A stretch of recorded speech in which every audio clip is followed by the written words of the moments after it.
evening and welcome back to the channel, and this is going to be the next 10 games in the 52 game challenge. Games number 21 to 30. So we'll jump straight into it. So the 21st game, sorry, I finished this year is Arizona Sunshine, the remake. Absolute blast, great fun, brilliant VR accuracy. It's just so good. I've never played the first Arizona Sunshine way back on the first PSVR, so this is my first time playing Arizona Sunshine, and I thought it was fantastic. The controls were so good, the movement was fantastic, and yeah, the pinpoint accuracy was second to none. It was so good. Pretty cool wee story as well. It's not like a massive game, but I did finish off the DLC with it as well, which added to the kind of story and the lore behind the game. And I thought it was absolutely brilliant. And I think it was on, I think I got it for £10 on the VR on the PlayStation Store, with my PS Stars account. So I got two £5 vouchers off that, and I got this game through that, which was, I really did enjoy it. And I think, I really want to do like a video on like the VR's potential, because I don't think we're really seeing the best that VR could do. And I think that every game that's coming out these days for VR is first person games, which makes a lot of sense. But I do think that there's so many other avenues they could go down and different genres they could visit. I mean, my two favourite VR games on the PSVR 1 was Astrobot, obviously, and Moss, and Moss 2, which is digital only. But man, those two games were fantastic, and I just think that we're not seeing the best from PSVR that we could see. But anyway, that's for different. Maybe if I ever do a video on that, I've got quite a bit to say on it, I guess. But I just think VR should be explored a bit more. And then the next game, so game number 22, is Clair Obscur Expedition 33. What a game this is. Honestly, I've mentioned it before. People were sick of me talking about it. I just think it was absolutely brilliant. My love of RPGs has kind of waned over the years, but man, this game dragged me back in. It was just phenomenal. And the story beats, it just keeps you going. And this is what I really loved about it. It was, whereas it is an RPG, through and through it's an RPG, but the way I played it by hitting all the story beats was just like playing just an adventure game, and it was amazing. And there is so much more to do outside the main adventure, which I will go back to. I just wanted to finish the story, and the story in here was excellent, absolutely fantastic. The characters, the world building, the dialogue, the performances, the music, everything. I really can't sing its praises highly enough. I just think it was an absolute stellar title, and I said it in another video as well, but it's not just the best RPG of this year, it's the best RPG of this century, and I do think this is going to be Game of the Year. Like, it has to be, man. It has to be. It's a fantastic game. It got 9 out of 10 on IGN. It's a 10 out of 10 game all day long. Like, I don't really take much. There's no weight in IGN reviews, because I think they're a load of shite, to be honest. But this game getting 9 out of 10, and then just other games getting 10 out of 10, like at heaps. He'll know what I'm talking about. Anyway, that was game 22, my game of the year so far. Absolutely fantastic. Game number 23 was the new Tales from the Borderlands. So I've played Borderlands 3 this year already. I've played through this now as well. I'm getting really excited for Borderlands 4. I think Borderlands 4 is going to be brilliant. I really do like the Borderlands games. And I did like this. This was a really cool game, cool storyline, like 3 ragtag kind of heroes. It It was really cool. Like, you wouldn't expect the characters that they are, kind of thing. And then there's a new kind of robot character in this called Louis, or L0U13 or whatever it is. But he's just so cool, man. He's like a assassination bot.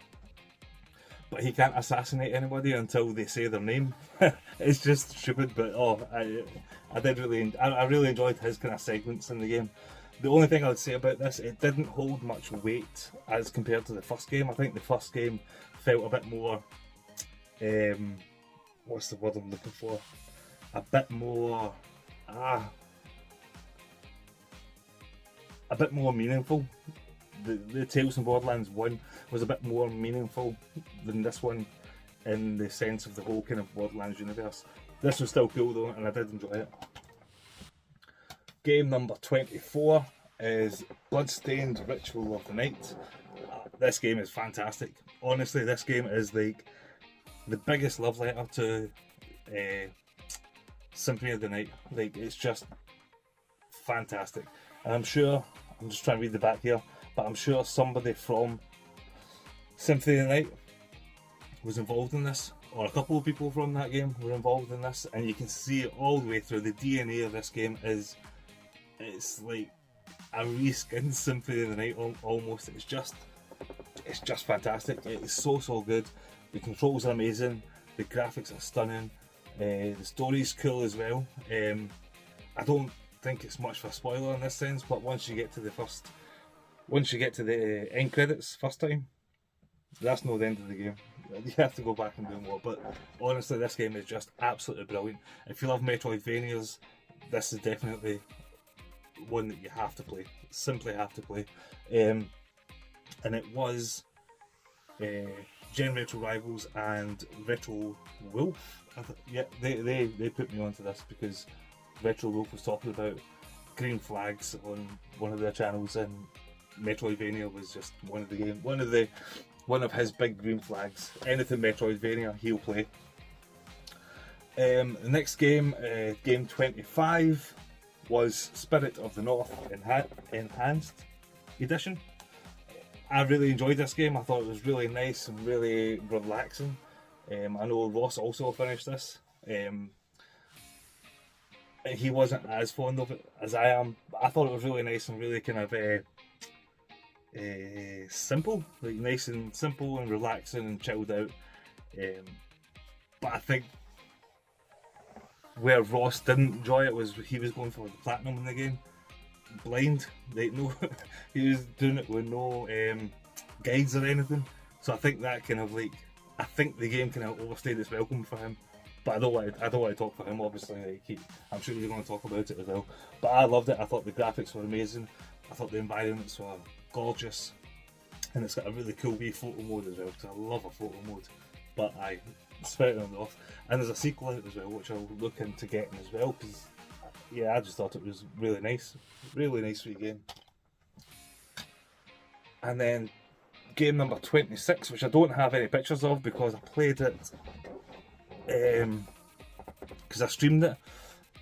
I streamed the whole playthrough because it's quite a short game. I think it only takes like 2 hours. It took me 3 hours, obviously, because I'm rubbish.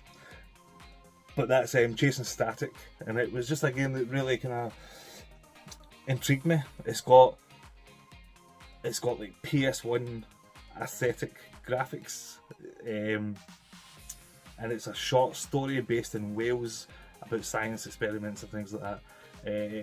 Really cool game, and it's labelled as a short horror story. I didn't really find it scary. I didn't think it was a scary game. It was kind of unnerving, kind of dark and stuff, but I didn't think it was a scary, jump out my seat kind of scary game. But the biggest takeaway I have from playing that game, other than it was pretty good, was I had a couple of people watching on the stream. So we had Ross was there and Dave Tyler was there, and I think Games on Birdroom was there. But Feed Me Chicken was there as well, and it was quite funny because he came on and he just said like, I can't stick around, just finished work, I'm going to go to sleep because he's shattered. And then 3 hours later he was still there and he watched the credits roll with me. But not only that, like he pretty much completed the game for me, because he was in the chat and he was saying, He's saying to me, stop, go back. By the time I seen the bloody chat, I was like miles away, and I was like, go back where, man? I don't know, I don't know where you said to stop. But I know he was brilliant, man. He was like, stop, go back here, bring out your whatever, I don't even know, the kind of funky gun kind of thing. And he helped me finish that game, and it was absolutely brilliant. And that's the big takeaway I got from that game. So it was a good game, but playing it with Feed Me Chicken was just brilliant. Game number 27 was PsyOps: The Mindgate Conspiracy. So this was one of Ross Bahahaw's choices on the 52 Club 52 wheel. So this was last month's game. Yeah, it was last month's game. We've done a stream of this. Myself, Ross, and John Bundy. I think we were the only ones that finished it this year. No, in fact, John Bundy didn't finish it this year. He finished it like 2 years ago. But anyway, if you want to watch our views on this game, then I'll leave the link in the description below. I thought it was okay. I didn't think it was amazing. I thought it was going to be a bit better than what it was. For me, I just felt it was a bit stiff. It was all very stiff. It was all very... I don't really know how to put it. It wasn't fluid enough for me, like the kinetic powers and all that, and the gunplay and the lack of ammo. Like it just didn't gel and didn't flow for me, and I struggled quite a bit with it, to be honest with you. But I wanted to lower the difficulty during the game, and I couldn't, and I was like halfway through it, and I didn't want to start again, so I just persevered and got through it. I'm glad I got through it because it is good. It's just not great. It's always got that comparison to Second Sight, the Free Radical game. That game's better than this, I think. But yeah, PsyOps, it was okay. And then game number 28, which is another digital one, which is Travis Strikes Again. This game was... I just really like Suda51 games because they're just bizarre and crazy and stupid. I just think they're so good. Good fun and hilarious. I think this game got 6 out of 10 on IGN. And I keep on mentioning IGN, and I don't know why, because I really don't think the reviews are up to snuff. I just think they're absolutely nonsense.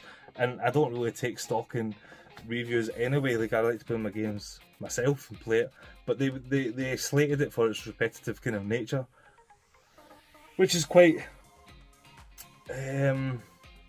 common in a lot of games are pretty repetitive. But anyway, I just thought this game was cool because whereas you do run around slashing your lightsaber, there's loads of different moves to use and things like that. There's 2 characters to play as. You've got Travis, you've got Badman, and then you unlock 2 more characters at the end. And there's a Shadows of the Damned cameo, which was absolutely brilliant. But yeah, this game is the real No More Heroes Part 3. Because No More Heroes Part 3 that I played last year, because I remember playing No More Heroes 1 and No More Heroes 2, and then I played No More Heroes 3, and it just felt like I was missing something, and I was missing this game. This game is the game that bridges 2 and 3, so this should be called No More Heroes 2.5, I guess. But yeah, I think it's class, I think it's funny, I think it's unique, and yeah, 6 out of 10 from IGN. They're absolutely nonsense. Don't listen to IGN. Load of crap. And then game number 29 was Resident Evil 3. This is the first time I played Resident Evil 3. I know Callum Retro Ghetto was playing through this as well. Last time I heard from him, he was at the the police station at the locker room, blowing up the locker room wall. But yeah, sorry. I really enjoyed this because it was nice and short. It didn't outstay its welcome. It was just nice and quick and done. And I've never played, like I said, I've never played the original because even back then with Resident Evil 1, absolutely amazing. Resident Evil 2, stepped it up so much. And then Resident Evil 3, like for me, I just felt it was becoming very predictable. Like you're in an area, a cool area, like whether it was the Spencer Mansion or whether it was the Raccoon City police station and things like that. And then every single game, like you ended up in like a, what you call it, a lab. Like it was just, I don't know. I don't know if that's why I didn't play it back in the day, but I'm happy to play the remake because of obviously the modern sensibilities to it. And even though I do know that there was quite a bit cut out of this, I think what I hear, is like a lot of people saying that the clock tower part was cut out. So I don't know any of that beforehand, so it didn't really affect my playthrough of this and my enjoyment of this. I thought it was really, really cool. And you know, I've seen these kind of like memes on like Facebook or whatever, or Twitter, and it's like name a character that's went through more punishment than such and such. Jill goes through some punishment in this game, man. She's constantly getting blown up, or threw against a wall, or thrown through a wall. Like she gets absolutely battered. But yeah, Resident Evil 3, I really did enjoy it. It was a good playthrough, and I'm happy I've got through that one now. I'm happy I've played Resident Evil 3 now. Carlos is a cool character too. Like I've never known Carlos from Resident Evil universe, so it was kind of cool to play through as him. And you also got to see, what's his name, Brad Vickers. You also got to see his, his demise, which was cool. I really enjoyed that. And another guy you got to see a bit more of was, what's his name, Kendall, the Kendall gun shop. Aye. Like Jill knows him and she offered him to come with him, but he had to stay, and for obvious reasons if you play Resident Evil 2. And then game number 30 was the Invincible. This game is a walking simulator, narrative heavy gameplay, and I really, really enjoyed this. Like I do enjoy a good walking simulator. I do enjoy a good narrative. I like to go through a game and experience a story, and this was excellent. So good. Photo mode aside, photo mode was brilliant. I thoroughly enjoyed my time with this in the photo mode. But yeah, the environments were just absolutely gorgeous. It was all so alien. It was all so mysterious. The history of the planet that you're on, Regis 3, I think it is, Regis 3, and then the history of that planet and what lies beneath, I guess. And it was just so cool. The characters are really good as well. The dialogue and the performances were top notch. And I don't want to go into too much because I would spoil like everything. But the graphical direction of it was really nice. The kind of 70s retro futuristic approach was cool. I really thought that was really nice. Graphically to look at and everything. But yes, that is the next 10 games. What am I on now? So I'm now on 31, so I've just finished another game, which will come later. And the game I'm playing at the moment is Death Stranding 2. Now, I said Expedition 33 is Game of the Year for me, like hands down, but what I've played of Death Stranding 2 is peak, absolute peak. And again, 9 out of 10 IGN. IGN reviews are nonsense, man. Absolute nonsense. But yeah, man, the moment Sam stands up at the start of that game, man, I was straight into the photo mode. Like, no, but as soon as you stood up and the music swelled, and oh man, I was like, here we go. I can't wait to get stuck into this. So at the moment, I'm kind of just at the first outpost. So I've just done my first outpost, and then I can't wait for the rest of the journey and all the cutscenes and all the. It's just going to be so good. Kojima madness and just brilliant. Can't wait to finish it. But that's it. That's my next 10 games on the 52 game challenge. Cheers. Thank you very much. Bye bye.